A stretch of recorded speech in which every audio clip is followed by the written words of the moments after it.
Sean Levine on the BetQL Network. And we roll on this Saturday night here on the BetQL Network with Brendan Tobin. I'm merely the sports machine, Sean Levine. Let's throw a little spice on this show and bring in our good friend from the New York Post. He is Erich Richter. Next week, we have a big fight card, UFC 302 at the top of the marquee. The Diamond is back, Dustin Poirier versus Islam. Before we break down that fight, just out of curiosity, what do you think Islam would have to do to be considered a better fighter than Khabib? Because I think most people think that they're very similar and they've got the connections, but that at this point, Khabib's got a better resume. Can Islam surpass him? Islam was knocked out. I guess when you look at it, Islam's knocked out, and he was knocked out bad in that first round. And I think the same possibility existed with Khabib always. I was actually talking to a couple media members about this, and Khabib. The interesting thing about the Khabib-Conor fight was that Khabib can't really stand up, right? And Islam can kind of stand up. Khabib has the ability and, the notoriety of a legend, where he was never beaten. Islam, if Khabib and Islam fought, what would the odds be? That's a fascinating question. I would say Islam's favored. I think Islam's better than him. Yeah, 100%. I would love to know how that, and New York Post colleague of mine, Scott Fontana, was at training camp. I think that's a fascinating question for him, because Islam and Khabib have sparred hundreds of hours together. Who won those events at the end, right? Up in the lead up, right?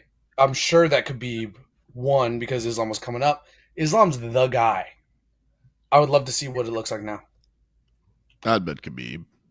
I just would. Really? I feel like there's a big brother thing. And the thing with Khabib is, it's nice to be well-rounded, which definitely Islam seems like he's got the better hands. I mean, I was seeing some quotes this week from his teammates saying, "Oh, he's a better boxer than Dustin." I'm like, all right, calm down, cowboy. Let's take it easy on that. But I just think Khabib was so good at what he did from that standpoint that he's gonna get eventually just wear down. He probably knows all of his tricks. I just find him to just be a savvier fighter. And you mentioned Islam lost, already, and he also almost lost to a featherweight. He did lose. Volk beat him. He beat I don't want to hose down the guy's resume, but okay, great, you avenged it, but you got to avenge it on a guy for 10 days notice. So while they both had their little resume things, you could say that with Khabib with winning the belt against Al Quinta, but realistically, I did just see him very much what I thought. I thought he did lose to Volkanovski, but whether or not, he didn't dominate the fight by any stretch of the imagination, where we've never seen Khabib in that close quarters of a fight. Never. Can I interject? What would the line be if they happen to fight in their primes, which is impossible? What would you guys line it? Both guys in their prime? I think Khabib's favored because, like you said, we've seen Islam. Islam's lost a hand. We can at least agree that Islam in his career has lost a handful of rounds. Khabib lost one, maybe two in his entire career. So if you're just talking about on paper and what I think it would be in Vegas, and you tell me what you think, BT, it's close. It's like Khabib minus 150. Interesting. I think it's heavier than that. Really? Yeah, I was thinking minus 250, something like that. I just think that you're talking about you're talking about in his prime, the height of. I mean, guys, you guys forget what this guy looked like when he walked away. He looked like he was more unstoppable than ever, and he was doing that against Justin Gaethje. There's just still something about Islam this week, and I know that the odds are fat, but there's still something about me that's like Dustin can go in there and do this. I feel like he can. This is not an invincible monster he's going up against. Very good guy. Not saying he's bad. I'm not trying to say he's overrated even. I just think that he's vulnerable because I've seen him vulnerable. So, Eric, I assume you like Islam in the Poirier fight. Well, I mean, it's easy to say I like somebody as a minus 600 favorite, right? Sure. I could jump in and I guess I could say Poirier is a value bet, right? Here's my thing. I would bet Poirier at plus 700 by TKO, but do I think he could possibly win a decision? No. Do I think that he could win by decision? Absolutely not. So, like, why would I bet Poirier plus 400? I can get him 7-1 at TKO. Honestly, for me, I'm looking at a TKO bet. If I'm looking at Poirier, for me, I'm not right. I'm staying away. As crazy as it sounds, I like Islam by decision. I've always bet Islam grapple, grapple wrestling to decision. I that's the way that I look at it. I think that Islam has an easy path of victory here. I think that you just double legs. Poirier, we've seen the. I think BT knows we have seen the guillotines. They're ridiculous. That's Yeah, nonstop. I was trying to convince the guys. I was like, "Hey, do we throw $5 on plus 2,300 for him by submission?" He's Just in gonna case try. How many times did he try try against Benoit Saint Denis? He's gonna try. He was close It's gonna be a against terrible Khabib. idea, though. He got He was close against Khabib. He was close close against Khabib. He Khabib. had Khabib in that guillotine. Yeah, he did. That's his move. It's his move. I don't believe in guillotine. Here's the thing, and I'm sure that a lot of MMA like savant in terms of betting would agree with me. I disagree with guillotine submissions as a tactic in terms of like fighting. I train jiu-jitsu. I talk to a lot of people. Guillotine submissions drive me nuts anytime I see it. And Connor did it against Poirier, if you guys remember. In the third fight, Connor did against Poirier. It was guillotine submission. That was his game plan, and that's a major issue. Why? Like that's a major issue with him going forward.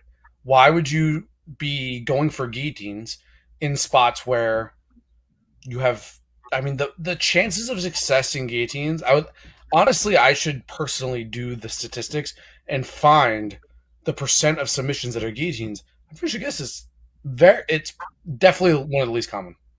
To your point, Connor lost that round, but he had the guillotine. 100% easily.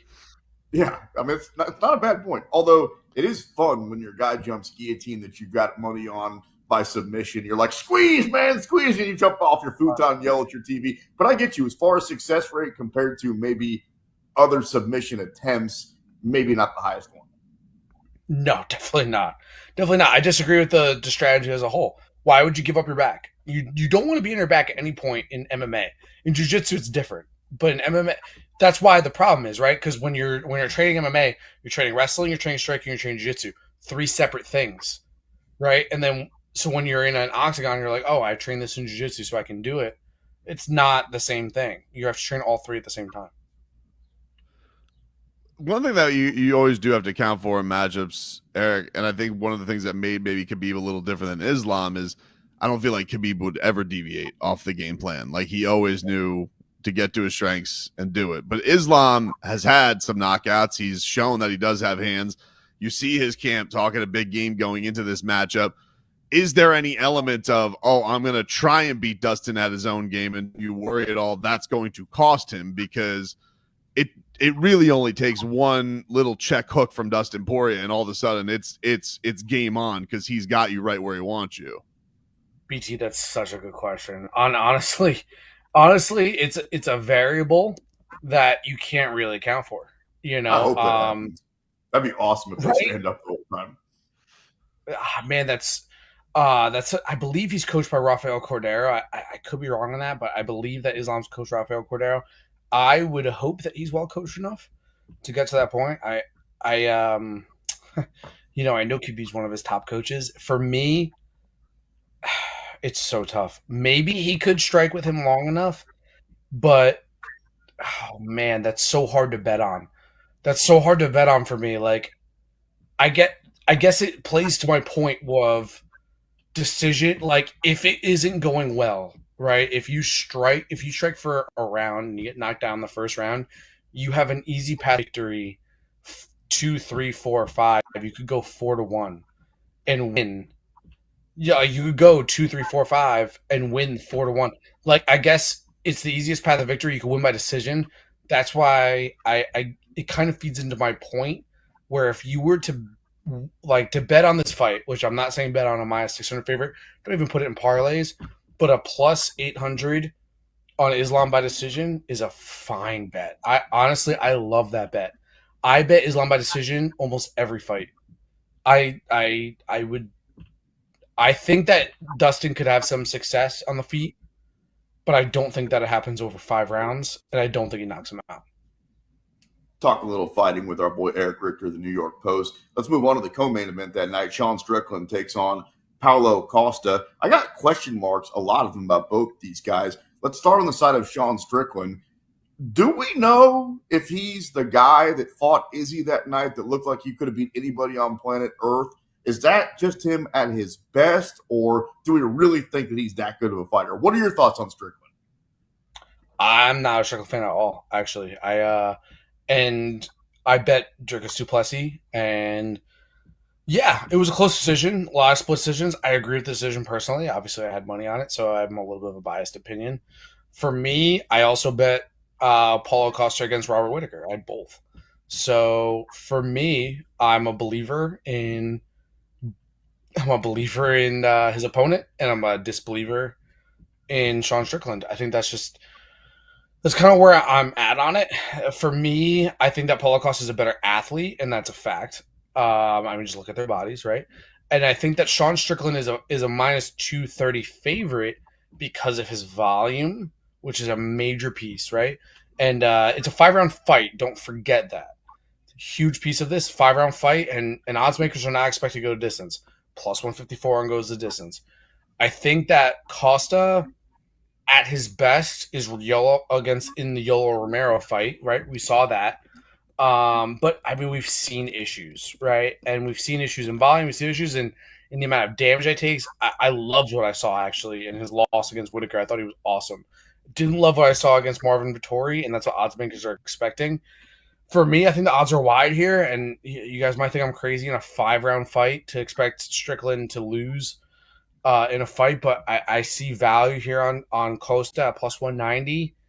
I think that he's a harder hitter, and I think that we judge on damage.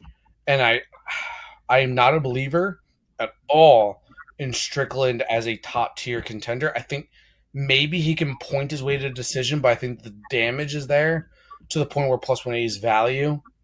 And I would bet, Costa wins in over 2 rounds, in the plus 400 range. I don't hate Costa at plus 800 by decision. And I know nobody wants to see decisions. And I know that I'm talking 2 decisions in the co-main and main, and I'm not trying to be that guy. But that's where I'm at. Honestly, I'm not a big Strickland fan. I never have been. You were in the building for Jailton Almeida's last fight, where he seemed like he was maybe going to be the next heavyweight that was coming on up. Had an unfortunate loss to Curtis Blades. How much do you like his chances bouncing back? Because he is still a pretty sizable favorite in this fight against Romanov.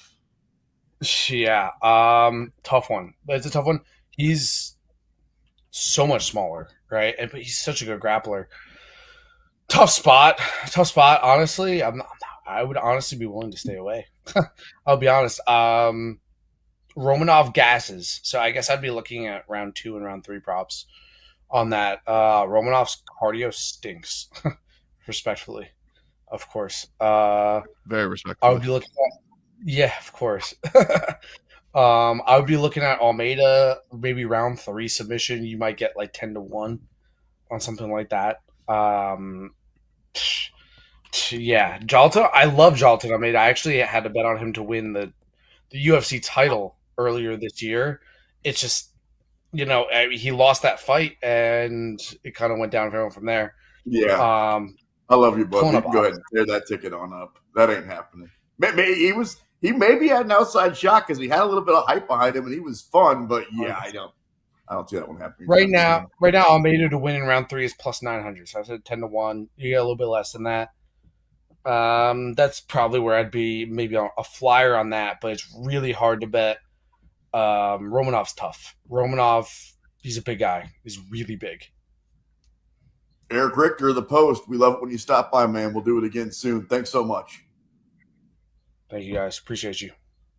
So I'm with him on a lot of the stuff that he said. Like, I'm on the same side, I guess, except for the Sean Strickland stuff, because I was actually so impressed by Sean Strickland against Izzy that it's either one of 2 things. Strickland's better than I thought I was, or Izzy's just pretty much done, BT. And I don't think he's done. I think Izzy still has a little bit of gas left in the tank. Yeah, I think Izzy's Yeah, I agree with Eric too. Like I don't think that it's a case of Izzy being done either.